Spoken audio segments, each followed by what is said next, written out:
And Phyllis, I wanted to go back to something you mentioned in your presentation about grit. It's that idea of toughening up, and that's a good thing. And we're supposed to put on our armor.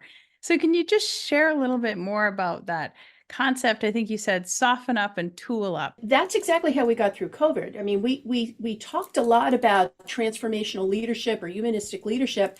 COVID hit and we had to go transactional. It was necessary in the moment. So here's my point. Grit and endurance is survival. We can just hunker down. We don't have to figure it out. We don't have to lean into our emotions. We don't have to figure out what, how does this landing? What do I feel about this? Grit is easier. Endurance is easier. But if you start to live your life in survival mode, you're going to miss it.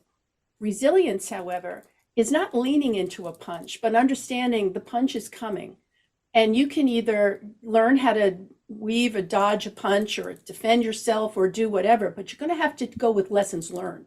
So I'm not saying don't do what you need to do to get through those awkward moments, but please don't bite the worm of temptation to live your life in survival mode. You want to live your life growing and fully experiencing your life, the good, the not so good, all of it.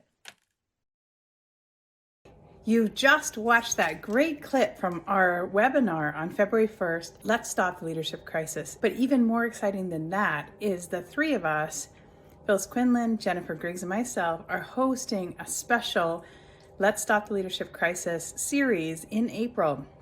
So click the button here and join us, because Jennifer is going to talk about how do you recover after your dignity is harmed. Phyllis is going to talk about how to become more resilient as a leader and as an organization. And I'm going to speak to how do you pull a team together and lead differently in 2024. See you in April.